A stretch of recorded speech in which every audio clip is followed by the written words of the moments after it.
food, and this morning I'm excited.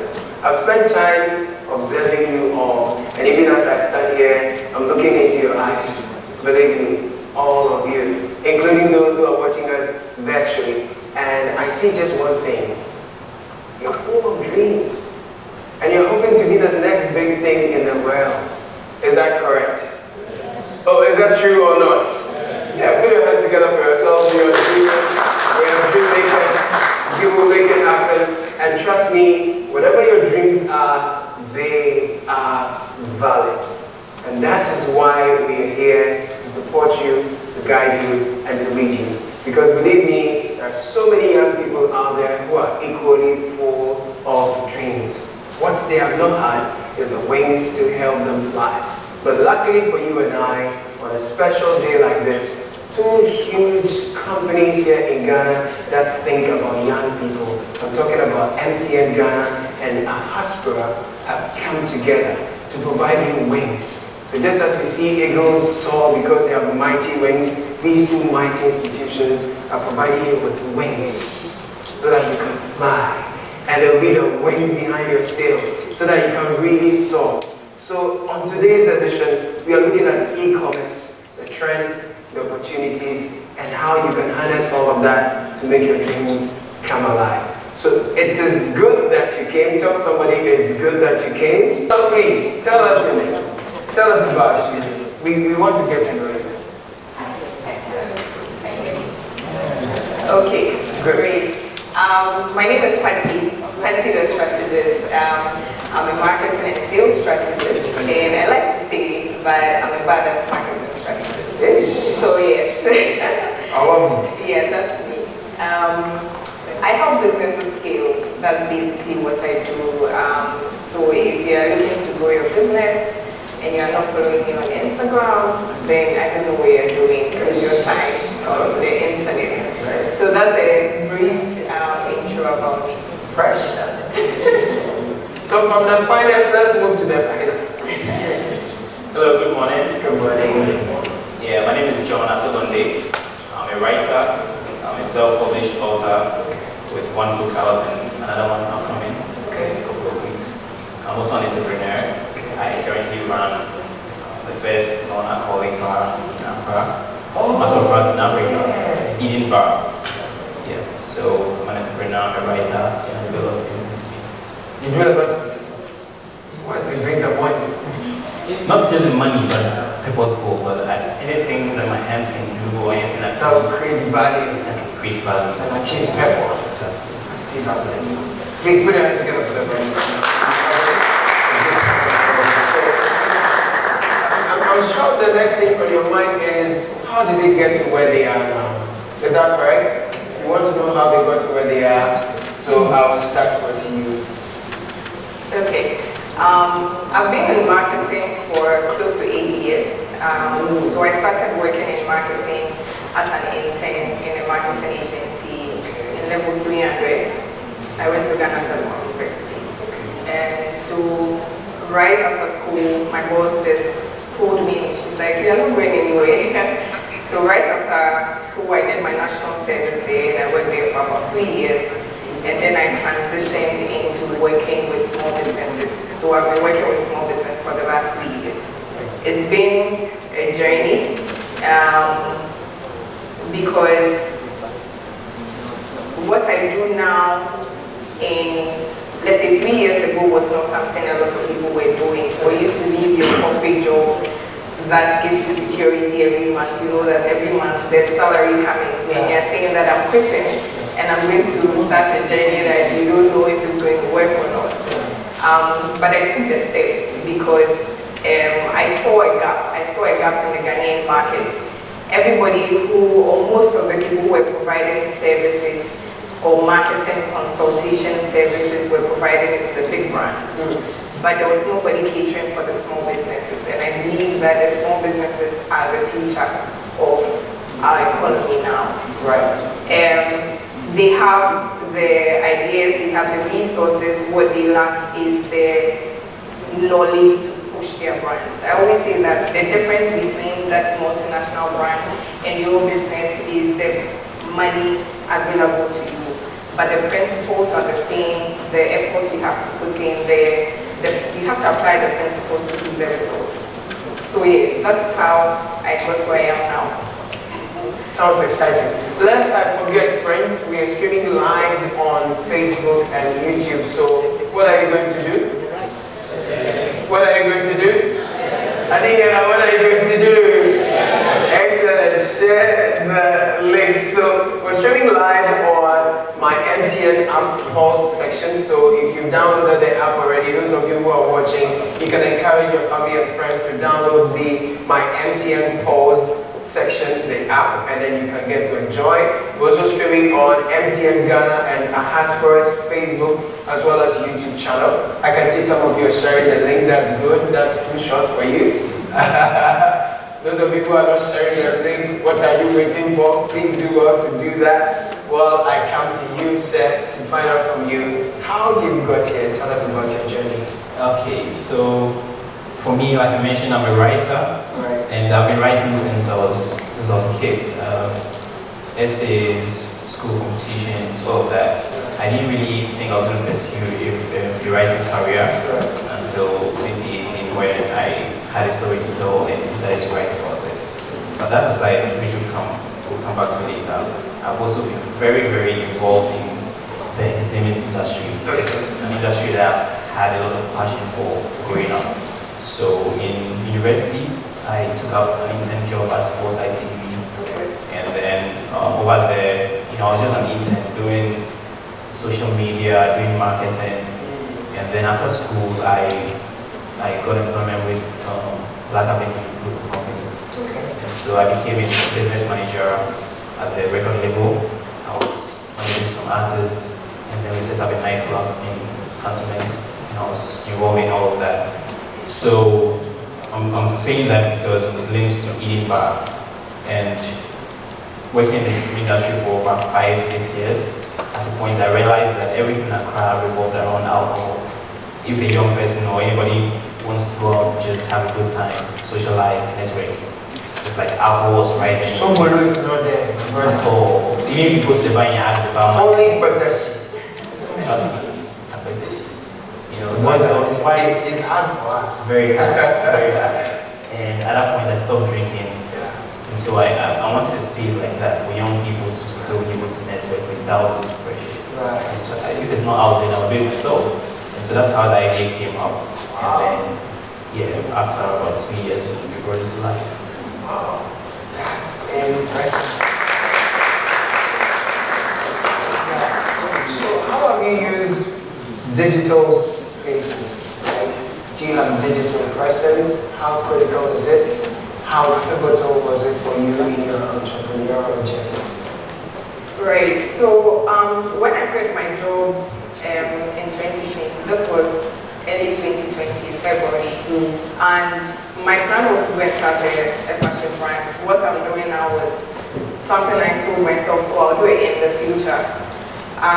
So in March, COVID hits, there's the lockdown, and if you know, you can't buy clothes. Where are you going? No weddings, all of that. So I know you have a lovely outfit.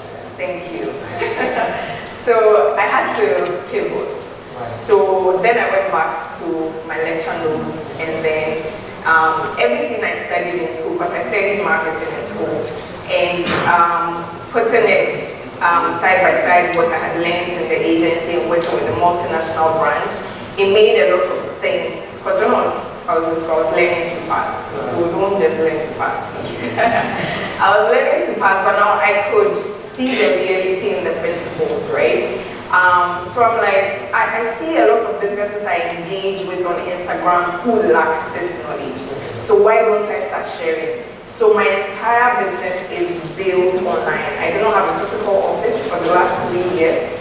I've not rented an office space. When I do have to have a physical session, we find a venue for it. But I'll say that my life revolves around the internet. Wow. Yeah. So you don't have an office? No. Means you don't pay property rates? No. But I do pay all the other taxes. You pay the others. Yeah. But I get it. So it means you don't need to have a physical space, brick and mortar, to run anything. No. Wow. half of the businesses I work with run solely on Instagram. Oh, interesting. Yeah. Friends, I'm excited to let you know that we have another really fine one of the elements joining us on the panel. Look, let me allow her to mention her name and introduce herself to us. You're welcome. Thank you, Carlo. Great, good to see you. I'm glad you asked me to mention my name. Yes, because I would have done something to it. Yesterday by this time, I was on the boy campus and the MC said, let's welcome Janice Tabo. And I said, please don't do that. Can't do that. Yeah. It's not a table. It's table. It's not hard to say. That's what this one there would have gotten. Right. So my name is Shanice Table. Right. I think it's Shanice Nadi Table. But I like to go with the first and last name. So, before you came, we were asking your colleagues here on the panel how they got to do what they do. So please tell us what you do and how you got to do what you're doing now. Okay. So I'm a digital marketer, a public speaker, and an entrepreneur. I do a few other things. I run an events and staffing company, and then I run my digital agency. With what I do and how I started, it's a long one. I love to make money. Oh, Pisca. The Pisca. Because the way I need to tell Pisca really. I love money.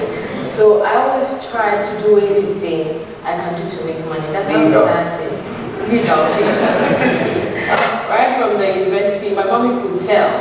I was learning makeup on YouTube, trying to do for Machikaland.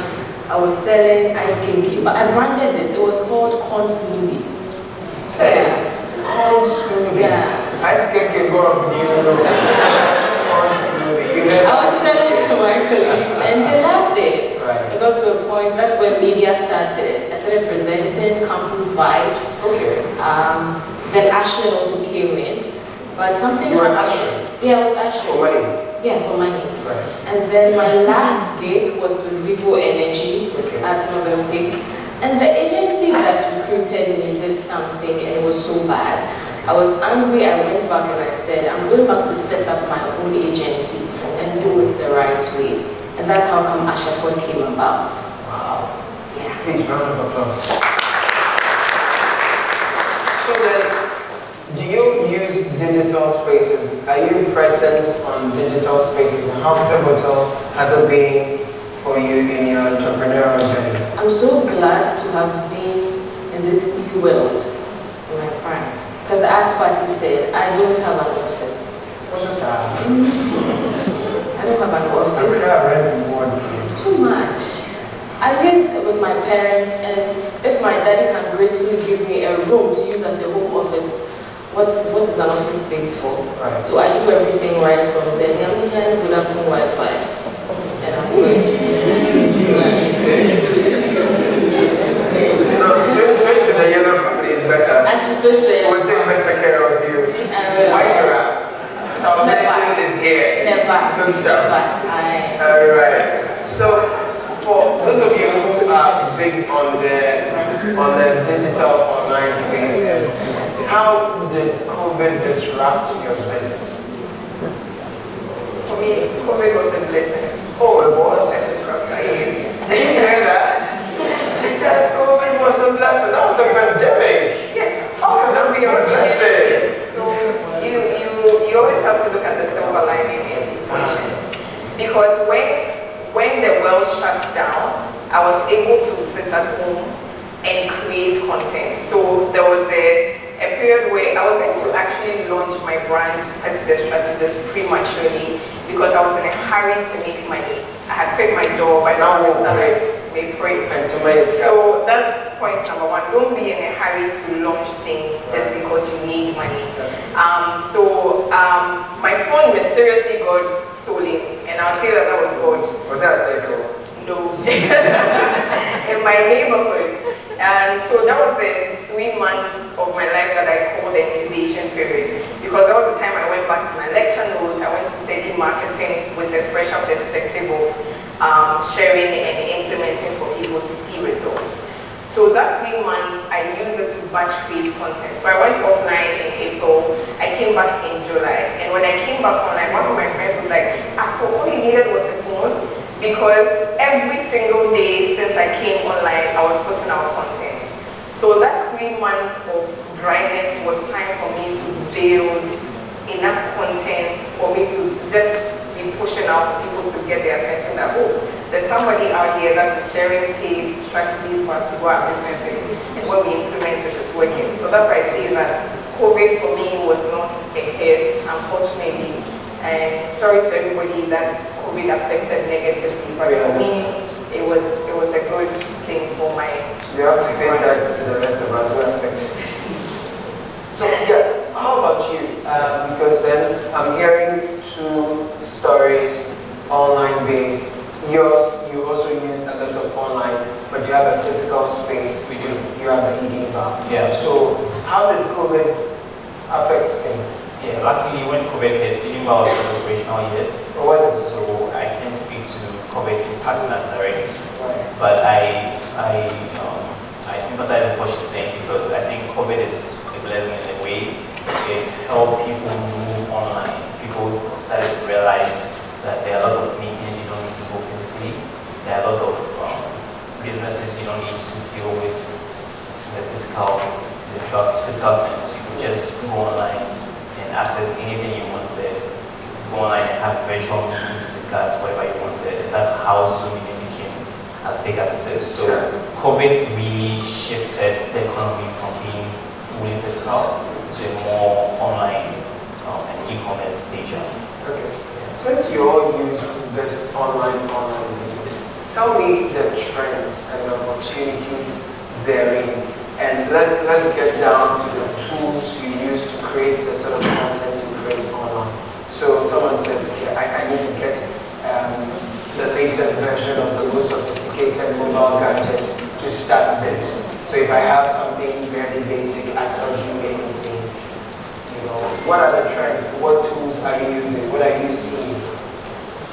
So when it comes to phones, fine, you need to get a good phone, for real. Because Patsy creating her content, I don't think if she were to be using any phone that doesn't have a good camera, good lighting and all of that. So you need to get good gadgets to use. When it comes to your software as well, you need to be updated with the right softwares to use for your editing as well. With the way my graphic designers were frustrating me and all of that, I started learning how to do designing myself.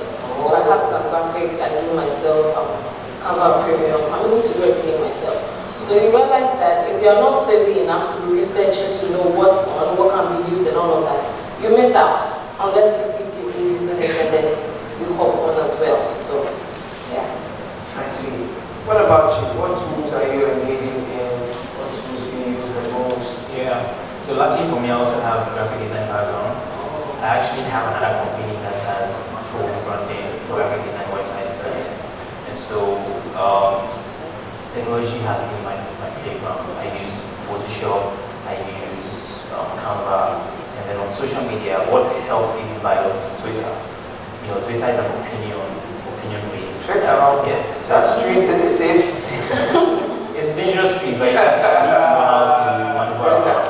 And so the negativities bring traction. Yeah. So when people are thinking they're saying bad things about eating bar or they're trying to joke around, makes the story goes far. People hear about it. People go on our website, try to, because we can check the insights of the website to see where people are coming from. And over 70% of our traction comes from Twitter. Yeah, so it tells you that there's a lot of action going on. I see. I spoke to a lady who is an interior designer.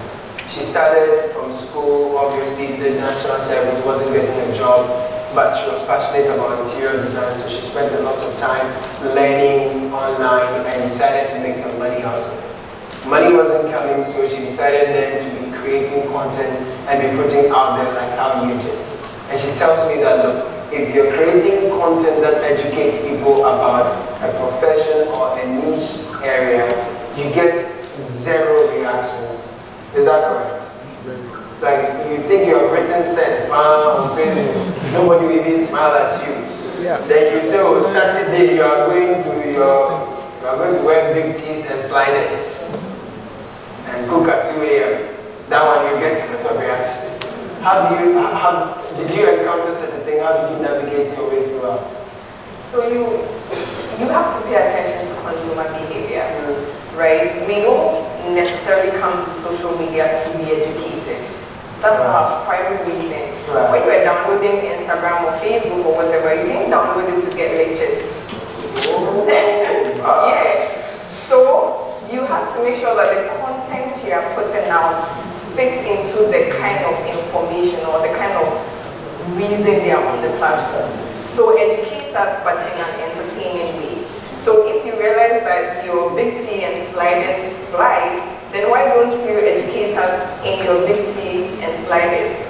Do you understand? So when you're on social media, there are 3 key things. It's inspiring, educating, or entertaining. Right. When you merge these 3 very well, you have an audience. Second, what language are you speaking with us? Okay. You can't come and sit on Instagram and give us the jargons and lectures give us that board us in the lecture room. You scroll. So speak a language that connects with us. You need to understand the people you are speaking to pinpoint. What do they want to achieve? Or what can life look like for them if they implement the things that you're teaching them? And that's how you get them. Parting the strategies. Yeah. Janice, what about you? Have you also seen that thing that when young people try to get attention for the good causes they are pursuing or the businesses they've started, they often do not get as much traction, and then therefore they get easily dissuaded, or then they fall for following the trends. Did you encounter any such thing? How did you go around it? Yeah, I did. But for me and what I do, I need you to consume what I'm giving you. Yeah, because I'm there to teach you something. I'm there to share my knowledge with you, what I've learned with you. So, social media followers are like that. When you start, they're not going to pick it up. So you find a way to get them. I had this nugget stuff I was sharing on Instagram. I realized when I post that, it's like less than 50 likes. Oh, yeah. When I put my picture on there, when you put a flyer of an event there, Nobody I'm not likes interested. I'm like, no, I'll keep doing it. And one time, I would say a sensible quote I placed there had over 1,000 likes. And I'm like, okay, you're now coming into my space. That's how I hit. Right. So what I also had to do to my account was, I don't advise anybody to do it. I deactivated my Instagram account. Okay. I wanted to start all my analytics and everything right from zero, fine-tune it to the kind of audience I have now. Okay. So I think as of last year, nobody knew that when I post, I have just about 200 likes or 300 likes. And I bless Instagram. They brought the hide likes feature. So I just post and then hide my likes so you won't see it. Right. So it has really helped me. So what, people judge the quality of what you offer based on the likes you get? Yeah, this is what Is that it? Yeah. Yeah. If more people don't like it, then it's not sensible. That is what you think. So for me, that is what I did.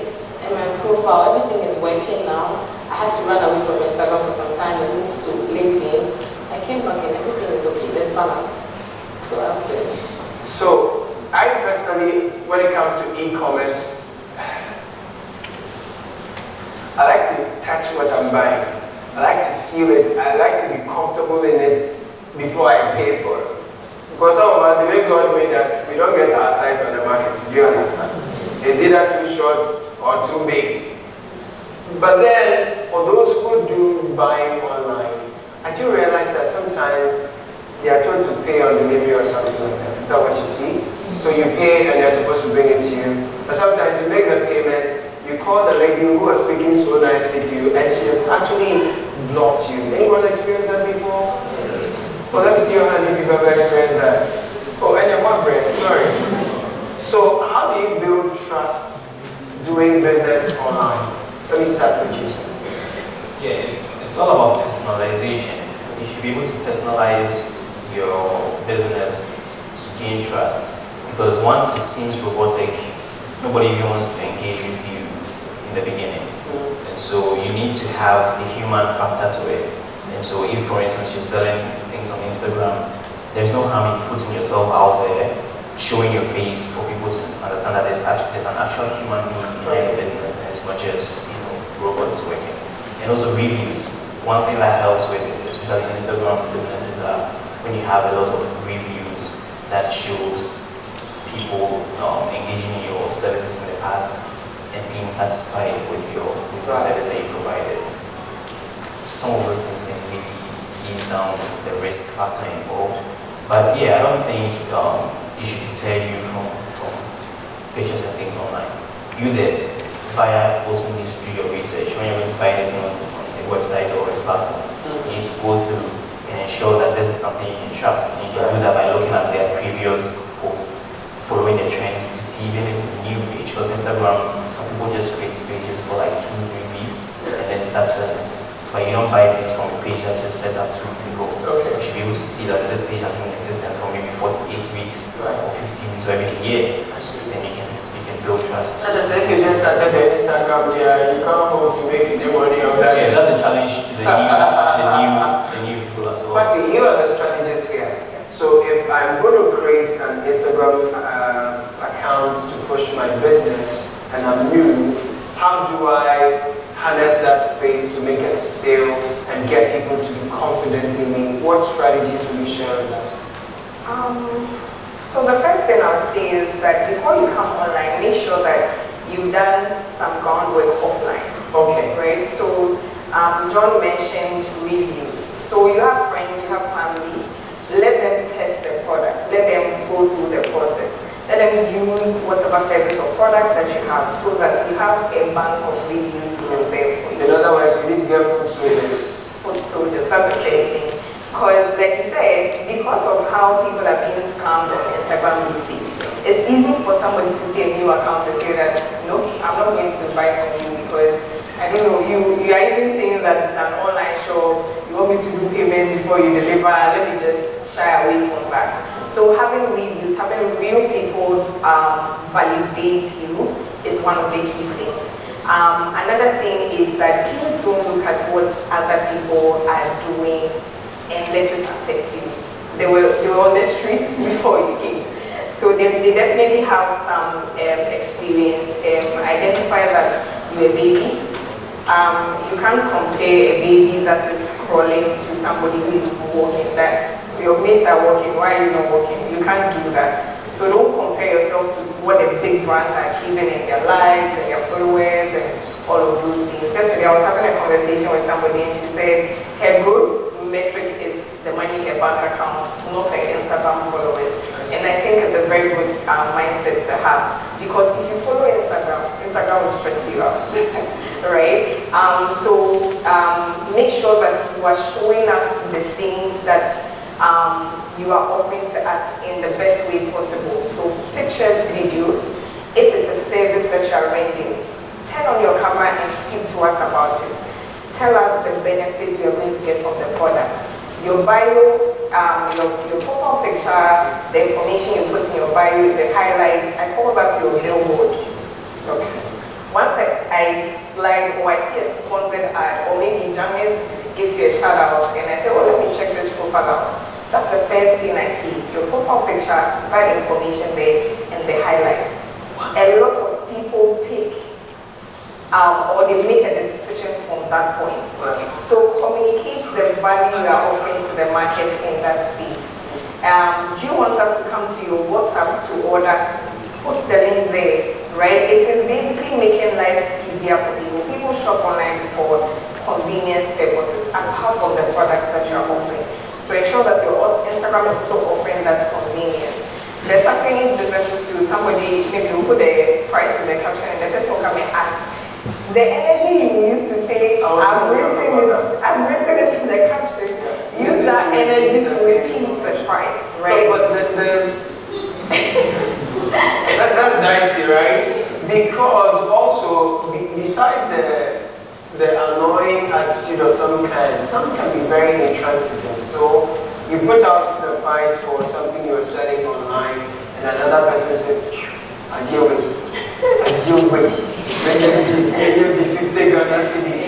And then they're just about mapping what you're doing and giving people, and usually those comments will like gather campaigners and a lot of followers around that, and they are just running down your business online. So when it comes to putting out the prices for your products and services online, what do you advise? I'll come to you all for your comments because of just how important this is. Okay, so it's not every business that used to put their prices out there. There are some services, like if maybe I need this dress made for me and it's custom made, the designer may not be able to give you a fixed price because it's dependent on so many other things. Right. But for product businesses or for services that you know that it is not dependent on, or the final price is not dependent on so many other things, please put it there.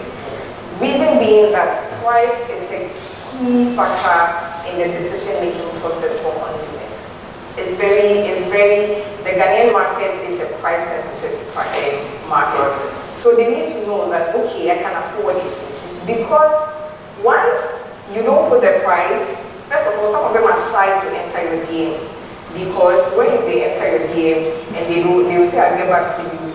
2 days later, you go and serve them in your reel that the lady who says she will get back to me, I'm waiting for you. you know, or people will ask somebody can say, you've exhausted your how much, which means that you sent too many, how much? Do you get it? So consumers a lot of times shy away from entering your DM to make the inquiry. Secondly, when you put your price, anybody that enters your DM, you know it's a qualified lead. Because it's very annoying to answer a ton of questions and the person says, okay, I'll get back to you. And they don't get back to you. Because now they realize that maybe it doesn't align with what I want now, or the price is not in my budget, so they move away. So anybody who enters your DM, when they see the price, you know that at least there's a certain level of interest. And then you can convert them from there. So that's my 2 cents on that. That's even strategy. Yes. Janice, Tego, what do you do when it comes to putting out your prices? Since you are a service, how do you go about it? Show us the way.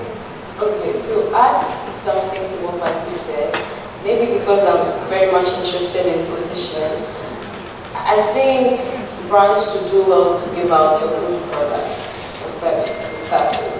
Because we start from somewhere. I call you, okay, you have it delivered, I have the product, I open it and it's work. I'm definitely not coming back. So it doesn't matter. This might be a half trick, but if I'm starting a petty business and I want to move, I can gather my friends, 10 of you, write review, send it to my WhatsApp, screenshot, change your names. It's not a review. Isn't it? So there are so many things to have. You understand me? But the most important thing is the final product, when it gets to the consumer, is the quality. Because that's the only point you can decide if you're going back to the brand or not. Right? So yes. And then also with what she said about the pricing too, yes, it's very stressful. Some people don't put the price there. What you are selling is like just 70 cedis or 100 cedis. You don't put the price there. Put it there, my dear. At least, because some of us can afford it. Okay. We buy. There are some of them too, custom made and all of that. We can't put it there. Some of the services too are tailor made to suit your budget and the project and all of that. So some of us can't put the price there and all that. But even with that, when you come into my DM, sometimes we try to offer a bit of free service.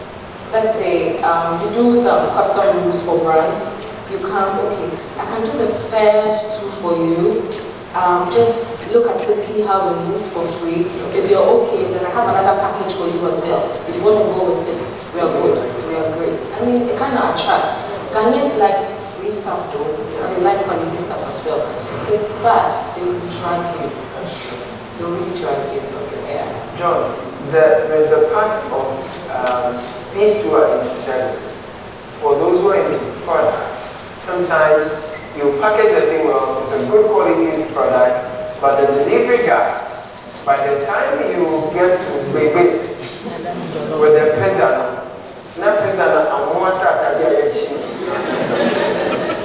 and then you're trying to give a very bad review. But, you know, and the delivery guy also perhaps came sweaty and is delivering food and he rode on potholes. The pizza was jumping in the thing. Yo, man, how do you deal with the delivery guy?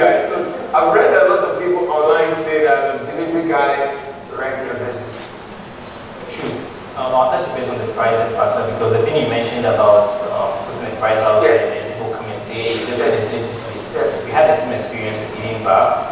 We put some of our prices of our cocktails on Twitter, and then people started, oh, the alcohol sent me how much? We don't alcoholic drink the 80 Ghana. As if alcohol is supposed to be expensive. Alcohol is killing you. So why should alcohol rather be expensive? The non-alcoholic drinks we provide are good for your health. They are still sophisticated like the alcoholic counterparts. They are not just homemade. They have rich ingredients. They're not just maybe soda or all these sugary things. These are really good drinks for your health and also gives you that entertainment you need. But people didn't get it, and we insisted on putting the prices there because we wanted to create an image, we wanted to position our brand in a certain way that this is what we are offering. And so if it's 50 cedis per cocktail, before you step to eating bar, if you're coming to girlfriend, you're coming to friend, you can budget 150 and be okay. You can spread that well. Exactly. So we intentionally put that out there. But coming to your question about deliveries, as a business, right from when the person orders until the product gets into the person's hand, you have to ensure that responsibility is on you. You don't say because you are going to give it to a third-party delivery, you don't care how it's going to go.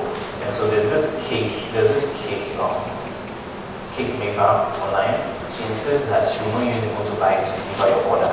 She will only use an Uber or a Yanko or a ride-hailing app that uses vehicles instead of motorbikes. By the time someone jump the red lights, you get it. Like So if you, the client, insists that you want a motorbike, then that responsibility is transferred to you. So that's some of the things you can do. You can ensure the service you provide, the product you provide is easily breakable or can easily mess around.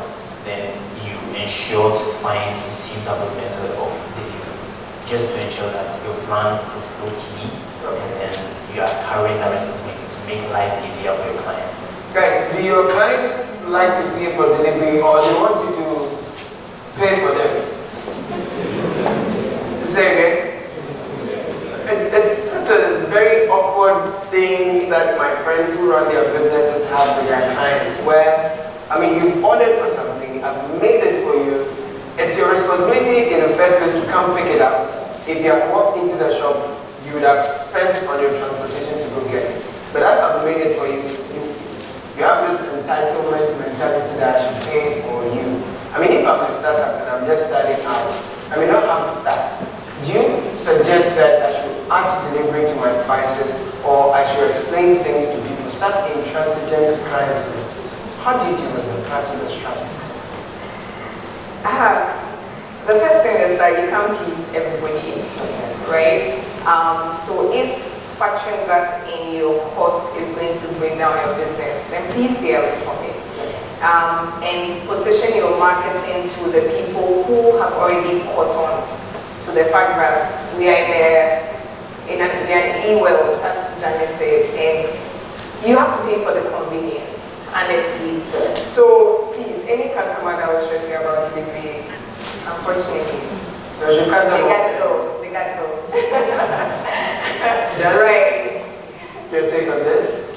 I think I've told the difference this before. I've asked them to add delivery prices to the cost. It depends. Okay. Let's take something like frozen foods. If you have to order in bulk or something, I have to bring it to you. I think I might want to add a delivery fee to it. They tell you, oh, delivery is free. It's on me. Yeah. Meanwhile, I'll get the money out of it. Because some clients are controversial. They can disturb. I have a friend who bakes cakes, and they ordered, and why you are so far? She said, Madam, delivery back, coming to you and back is 180. Hey, me, I have 100 cities sold. And I'm like, but tell her you're not the one driving. Now full is that, right? So it's for you, tell her. She said, Madam, please, I have 100 cities. Do you understand? So someone like that, I told her, if you do something, your cake prices, see if you can add a little to it for delivery. If you can tell them, you can do jurisdiction, right? Demarcations. Maybe within this Legon, within here, within Accra, it's free for you. But you know you're still getting your delivery fee. But if your service is such that you can't add to it, fine. Do well to talk to your people. I'm sure some people understand it. Right, John, you want to have a batch of that? Yes, I think communication is key in matters like this. You should be able to set out if you're going to charge a delivery fee after purchase. You don't wait till the person buys it and tell them they have to pay for delivery.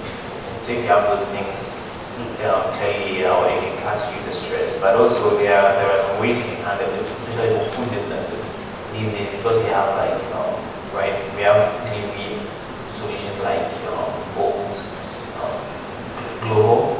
You can actually partner with them and then they carry the whole burden of deliveries, and their prices are also very competitive because they have a larger base of riders, and so they can cut it down to say like 3 cities for delivery that will cost 20 cities if you're using a single rider or something like that. So you can explore all these options, because at the end of the day, your client has to be satisfied. Customer satisfaction is key. So whichever way you can ensure to get to key and address this question. Customer satisfaction is key, guys. This is the 6th edition of the MTN Pulse Just This series. My name is Caleb Kuda. We are hanging out with our friends, Patrick the strategist, John, who is the CEO of Eating Bar, and then of course Janice Tego, brand and digital strategy coach, and she's the CEO of Ahaspora. The program has been amazing, for real. This is my first time at the MTN Pulse Be Just Be You series, and I loved it because I've always been looking for opportunities whereby I can get to talk to my peers, younger ones, and then all out there about how to be yourself, how to start from right where you are with the little you have. So for the program, superb. Doing it again, yes. Anytime they want me, I can come back to do it again. And what my key takeaways from them, my co-panelists were amazing as well. I've learned a lot from Patty. I've learned a lot from John. So yes, I took a lot from here, and I hope the audience themselves also took a lot from here whilst they're on campus, because most of us started all of these whilst we were on the university campus, so they can also do it as well. And for my advice to the entrepreneurs, the young ones, as a matter of fact, yes, start where you are with the little you have. I was like a perfectionist. I wanted to get everything together. I want to have the money, the budget, the people, the human resource. But even from here, I've realized that the human resource, no. If it's yourself, learn everything. Be the CEO, be the manager, be the director, finance coordinator. Do everything until it gets to a point where okay, I have to give it down to people. People can do that, then I can take the top role and oversee and coordinate. Once you do that, you will be good. My name is Haruna Imosan True Mama from Ahaspora University, and I'm excited to be here. The program was very exciting, seeing the panelists share their views about the opportunities and the trends in the e-commerce sector, right? And listening to them, I've realized that it is very essential for us to start our ideas that we have, but then we shouldn't be in a rush to make money out of it, because the money will definitely come when we are able to build those businesses, but not just the mere starting, right? And that's a very crucial thing that the youth nowadays have to understand, and that's a crucial item I've learned from it. Then on terms of we using the social media to publicize our business, then we should ensure that, because social media is not for education, but then we should have the entertaining content in our contents that we create, and we should also ensure that we inspire, not just there to educate, because if it is about education, people will read books to educate themselves, but then you should always try to add the entertaining aspect of it to the content. This will allow you to get more customers. Okay, my name is Abigail Kwao. Okay, it's a colleague entrepreneur, and then she likes to go for programs like this. So when she heard of it, and then she sent me the link, and then I registered to come. It's like a place to be as a young entrepreneur, because I've learned a lot I didn't know, because I'm starting my business with something small, and I decided on going for a loan. But for what I've learned today, I don't think I need it now. Yeah, I don't think. And then, of course, and then as I'm going now, the things I'm going to share to my colleagues who didn't come, only God knows. Yeah. I'm the CEO of Ariela Bites. I do pastries, cake, and all that. And then what made me venture into that was money. Because I'd always wanted to be a presenter, but I said, okay, then let me try something just to make an income. But from today, I'm beginning to realize it's not only about the money that I'll get from it, but what I can offer, like the passion, and then the vision that I'll add to it would even make me get something better, you see, rather than making the money my focus. Yeah. My name is Michael Akon, and I am a student at UPSA. I saw the flyer on Ahaspora's page on Facebook, so I just signed up, and I was actually a member, a participant for last year's JSB series, so I found it over there too and then registered.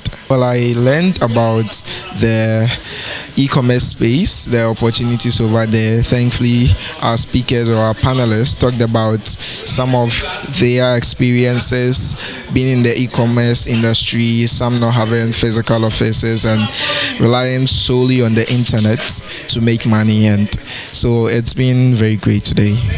I'm Felicia Ifwa Ata, and I'm the Senior Programs Coordinator at Ahaspora. It's been an exciting experience for the Ahaspora team to organize this impactful event with the MTN Pulse Ghana. With MTN Pulse Ghana, it's youth empowerment is something that is so dear to the heart of our founder, Christabel Daze. She lives for this. She believes in changing young mindset to help channel the future or the development of our country. I said it initially at this event during my delivery that every country's foundation is built strongly on the shoulders of the youth. Therefore, it's important for us to invest into developing and empowering our youth to give them sustainable source of income so that they can help push our nation to the next level. We know the issue about unemployment. Everywhere is packed, like nobody is employing. So what do we do with our youth who are coming out of schools with all these amazing skills, with all these great ideas? Ahaspora, in partnership with MTN Pulse, is committed to helping to nurture the skills of these young people, to empower them with tools, like tangible tools that they can use to build on their ideas to have sustainable business. The key here is sustainability, being able to start something and also building on it to make it sustainable, and in the foreseeable future even having the bandwidth to employ other people to work under you. So thank you for asking about how we are going to support the government's brain gain movement, because at this point we see all the smart young Ghanaians running out of the country. Yes, that is why we have Ahaspora. Ahaspora is here from the diaspora. We are trying to help bridge the gap between home and abroad, and we do that through having intentional conversation. We currently have this new program called the Diaspora Roundtable, where we talk about like relevant topic. We choose relevant topics that are that speaks to people in the diaspora and people back home, to help create that connect, to create that to create that nudge to come home, to make coming home look beautiful and attractive to all the people living. Yes, once in a while we need people to go and acquire knowledge that they need to move from a certain situation they find themselves, which is amazing. But also Ahaspora is focused on ensuring that as people leave to go and develop and improve on their skills, they are able to come back home to use those skills to do something for the nation. So yes, we are absolutely passionate about this project. We have a lot of programming that speaks to that. We have the Higher Day, which will be happening in December, that features locally made products, that hosts diaspora conversations, that kind of creates a welcoming atmosphere for diasporans who are home for holidays. We have, once again, the Diaspora Roundtable series. We have the industry webinars that is always virtual to allow people abroad to also join in. So yeah, we have different programming that seeks to support bridging the gap between home and abroad. Right, eating bar, everyone. Eating bar. Party the strategy.